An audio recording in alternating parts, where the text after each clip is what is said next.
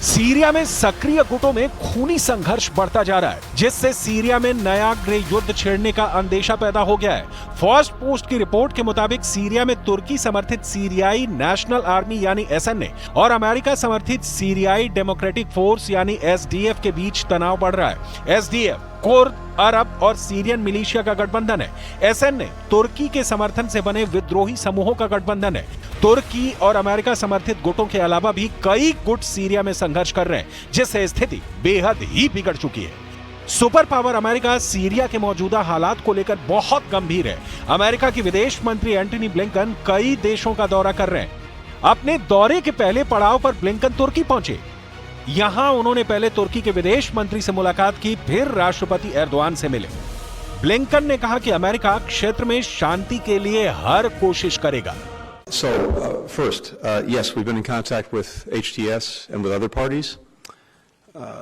We have impressed upon everyone we've been in contact with the importance of helping find Austin Tice and bringing him home.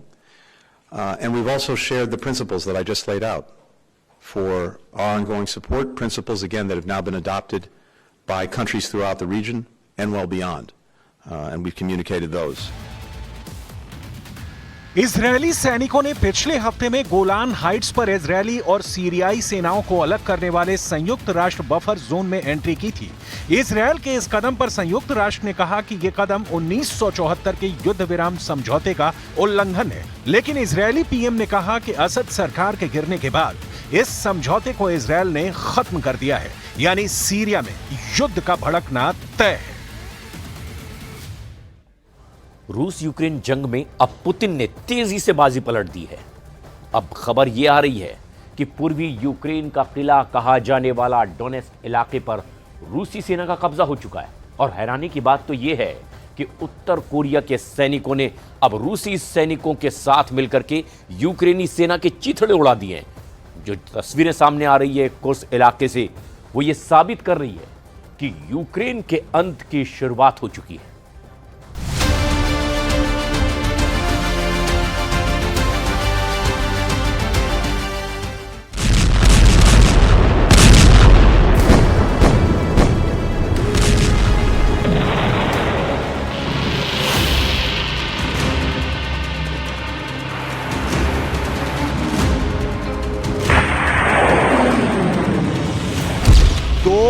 घंटे में मारे 300 यूक्रेनी, 60% पर कब्जा, Ukraine का अंत शुरू। जब पूरी दुनिया की निगाहें सीरिया युद्ध पर जमी हुई थी, उस वक्त पुतिन का रूस यूक्रेन पर ऐसे भीषण जमीनी और हवाई हमले कर रहा था जिसने यूक्रेन के अंत की शुरुआत कर दी है।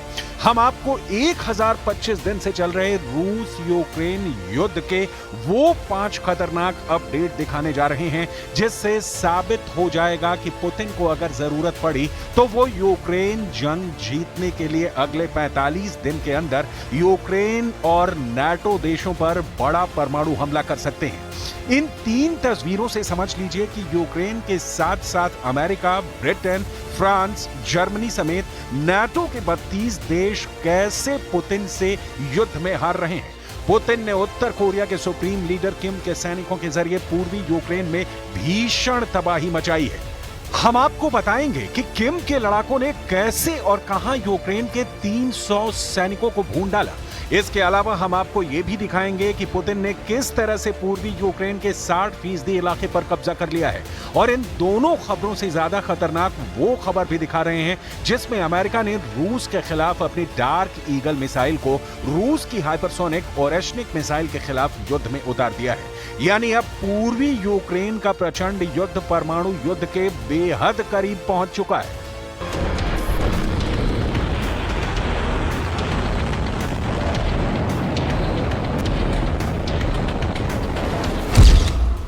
मारे गए 300 यूक्रेनी सैनिक, कुर्स्क में उत्तर कोरिया की जीत।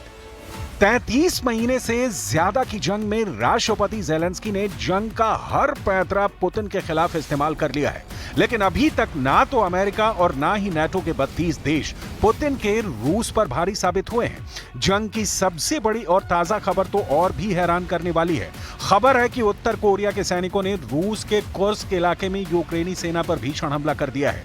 अभी तक यूक्रेन के जनरल दावा कर रहे थे कि उत्तर कोरिया के सैनिक डरपोक और भगोड़े हैं, लेकिन जिस तरह से किम के सैनिकों ने यूक्रेनी सेना को मारा और खदेड़ा, उसे जानकर आप हैरान रह जाएंगे।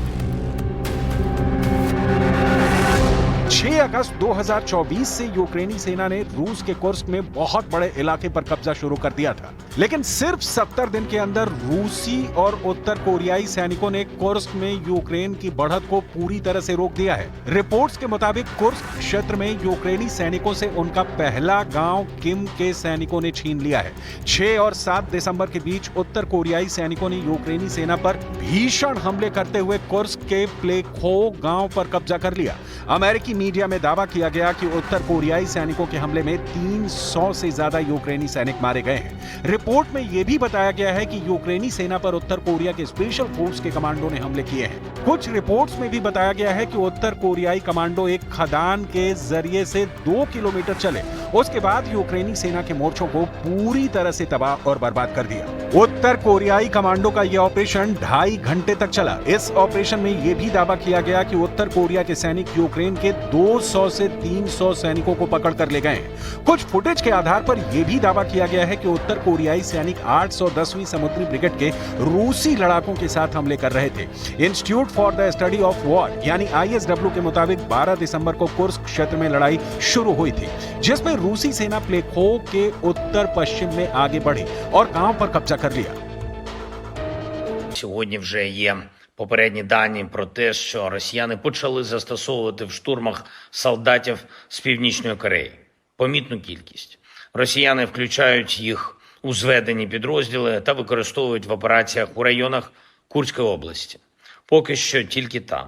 Але ми маємо інформацію про те, що можливе застосування і на інших ділянках фронту. Втрати серед цієї категорії вже теж помітні. Фактично, Москва втягнула в цю війну ще одну державу.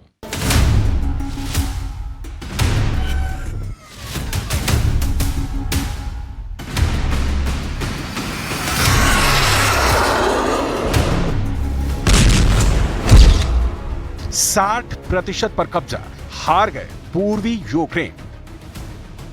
इस वक्त रूस की वायुसेना, मिसाइल और ड्रोन ब्रिगेड, टैंक और तोपखाना पूर्वी यूक्रेन में भयंकर तबाही मचाए हुए हैं। रूस के इन हमलों को यूक्रेनी एयर डिफेंस रोक नहीं पाए हैं। रूसी वायुसेना ने यूक्रेन में हवाई हमले किए हैं, मिसाइलों से हमला किया है, यूक्रेन के 3 एयरपोर्ट को निशाना बनाया है। एयरपोर्ट पर यूक्रेनी पायलट F-16 की ट्रेनिंग ले रहे हैं। वहीं पर रूसी हवाई हमले हुए हैं। रूस की पैदल सेना, टैंक और तोपखाना ब्रिगेड ने पूर्वी यूक्रेन के डोनेस्क और लुहांस्क में तबाही मचाकर रख दी है। जरा देखिए कि पिछले 18 घंटे में यूक्रेन पर रूसी हमलों से जुड़ी कौन कौन सी बड़ी खबरें और दावे सामने आए हैं। यूक्रेन के राष्ट्रपति ज़ेलेंस्की ने खुद माना है कि पूर्वी यूक्रेन में रूस ने पिछले 18 घंटे में कायामती हमले किए हैं। ज़ेलेंस्की ने मीडिया को जानकारी देते हुए कहा है कि रूसी सेना ने पूर्वी यूक्रेन के इलाके में 94 क्रूज और बैलिस्टिक मिसाइलों से भयानक हमला किया है। इसके अलावा यूक्रेनी सेना का कहना है कि रूस ने 200 लड़ाकू ड्रोन से हमले किए हैं। हालांकि ज़ेलेंस्की दावा कर रहे हैं कि रूस की 94 मिसाइलों में से 81 मिसाइलों को यूक्रेनी सेना ने तबाह कर दिया है। लेकिन मौके पर मौजूद जो हालात दिख रहे हैं वो यूक्रेनी सेना की पोल खोल रहे हैं। यूक्रेन के पावर स्टेशनों को रूसी हमलों में जबरदस्त नुकसान पहुंचा है। इसके अलावा पूर्वी यूक्रेन के डोनेस्क और लुहांस्क में रूसी सेना बहुत बड़े इलाके पर कब्जा करने में सफल हुई है। रूसी दावों के मुताबिक रूस ने डोनेस्क के 60% हिस्से पर अपना कब्जा जमा लिया है। यूक्रेन पर आक्रमण के बाद ये रूसी सेना की सबसे तेज प्रगति मानी जा रही है। हम आपको बता दें कि डोनेस्क को पूर्वी यूक्रेन का प्रवेश द्वार कहा जाता है। अब यूक्रेन पूर्वी मोर्चे पर बुरी तरह से कमजोर हो चुका है। रूसी सेना चासीव यार शहर पर कब्जा करने के लिए तेजी से आगे बढ़ रही है। एक रूसी समर्थक ब्लॉगर यूरी पोडोल्याका ने तो यहां तक दावा किया है कि रूसी सेनाएं यूक्रेनी शहर प्रोक्रोप्स से केवल 1.5 किलोमीटर दूर रह गई हैं। यानी यूक्रेन के प्रोक्रोप्स शहर रूसी सेना अगले कुछ घंटों में कब्जा कर सकती है। ओपन सोर्स मैप्स के मुताबिक रूस ने अमेरिकी राज्य वर्जीनिया के आकार के बराबर यूक्रेन के एक हिस्से पर कब्जा कर लिया है। Це була сьогодні одна з найбільших російських атак проти нашої енергетики. 94 ракети різних типів, і крилаті, і балістичні. 81 збили. Також було майже 200 ударних дронів. Загалом ми бачимо, що росіяни намагались перенавантажити нашу ППО, як вони і завжди це роблять, в таких масованих ударах. І також вони спеціально чекали морозної погоди, щоб зробити гірше для людей. Удар відбувся якраз під похолодання. आमने सामने रूस और America, Oreshnik versus dark Eagle missile. हारते यूक्रेन को बचाने के लिए अमेरिका की बाइडेन सरकार भी पूरा जोर लगा रही है। हम आपको आगे बताएंगे कि रूस ने यूक्रेन के किस इलाके पर 60% तक कब्जा कर लिया है। लेकिन उससे पहले यह जान लीजिए कि अमेरिका रूस की नई हाइपरसोनिक मिसाइल ओरेश्निक को मात देने के लिए किस मिसाइल से हमला करने जा रहा है। अमेरिकी मीडिया की रिपोर्ट के मुताबिक अमेरिका ने जंग के मैदान में अब super hypersonic missile dark eagle को रूस के खिलाफ उतार दिया है। हम आपको बता दें कि रूस ने 21 नवंबर 2024 को अपनी नई हाइपरसोनिक मिसाइल ओरेश्निक से यूक्रेन के नीप्रो शहर पर हमला करके तहलका मचा दिया था। पुतिन ने हाइपरसोनिक ओरेश्निक मिसाइल पर दावा किया था। ओरेश्निक मिसाइल किसी परमाणु मिसाइल से जरा भी कम नहीं है। इस मिसाइल ने यूक्रेन, अमेरिका और नाटो के होश उड़ा दिए थे। अब जान लीजिए कि अमेरिका की नई super hypersonic missile dark eagle कैसे रूस की ओरेशनिक मिसाइल को टक्कर दे सकती है। सबसे पहले आप ये जानिए कि रूस की ओरेशनिक और अमेरिका की डार्क ईगल मिसाइलें बेहद खतरनाक क्यों मानी जाती हैं। दावे के मुताबिक रूस की ओरेशनिक मिसाइल 10 मैक की रफ्तार से सटीक हमला करती है, लेकिन वहीं अमेरिका की super hypersonic Dark Eagle missile 17 Mach की रफ्तार से हमला करती है। यानी रफ्तार के मामले में रूस की ओरेशनिक मिसाइल अमेरिका की डार्क ईगल के सामने कहीं नहीं टिक पा रही है। लेकिन रूस की ओरेशनिक मिसाइल एक बार में 6 वॉरहेड के साथ हमला कर सकती है, जबकि अमेरिका की डार्क ईगल मिसाइल एक एंटी मिसाइल प्रणाली है जिसमें ओरेशनिक जैसे हमले की क्षमता नहीं है। डार्क ईगल में हाइपरसोनिक ग्लाइडर बूस्टर हैं जो इसे भयानक रफ्तार देते हैं। ओरेशनिक में ग्लाइडर बूस्टर नहीं है, इसमें परमाणु हथियारों को ले जाने जैसी क्षमताएं हैं। डार्क ईगल 17 मैक यानी ध्वनि की रफ्तार से 17 गुना तेज रफ्तार से 3000 से 3700 मीटर प्रति सेकंड की गति प्राप्त कर लेती है। डार्क ईगल की रेंज भी 1725 मील है, जबकि ओरेशनिक की रिपोर्ट की गई रेंज 3418 मील है। उधर रूसी और पश्चिमी मीडिया के मुताबिक पुतिन की बेहद गुप्त मीटिंग में इस बात के संकेत दिए गए हैं कि रूस यूक्रेन जंग को बातचीत से खत्म नहीं किया जा सकता है। इसका आखिरी रास्ता है एटमी जंग। रूसी सेना वाकई में पिछले 33 महीनों से लाखों सैनिक जंग में खो चुकी है। यूक्रेनी रक्षा मंत्रालय के दावों के मुताबिक 1025 दिन की जंग में रूस के 7,52,000 से ज्यादा सैनिक मारे जा चुके हैं। हालांकि ज़ेलेंस्की दावा कर रहे हैं कि जंग में रूस के 1,98,000 सैनिक मारे गए हैं, जबकि यूक्रेन के 43,000 सैनिक मारे गए हैं। इधर रूस इस वक्त परमाणु जंग की तैयारी करने में जुट गया है। अब आप जरा बेलारूस में राष्ट्रपति पुतिन का ये वीडियो देखिए। राष्ट्रपति पुतिन और बेलारूस में राष्ट्रपति अलेक्जेंडर लुकाशेंको एक दूसरे से जोश में हाथ मिला रहे हैं। इस बेहद अहम मीटिंग को लेकर दावे किए गए हैं कि बेलारूस में मौजूद रूस के एटमी हथियारों को एक्टिव कर दिया गया है। इसके अलावा रूस ने अपने ओरेशनिक हाइपरसोनिक मिसाइल को बेलारूस में पहुंचाने की डील भी फाइनल कर दी है। यानी पुतिन बेलारूस को एक युद्ध का पावर सेंटर बना चुके हैं, जो यूक्रेन और नाटो के लिए काल साबित होगा। It is obvious that the Ukrainians would not be able to do what they are doing with long-range modern weapons without direct participation of the American servicemen, and this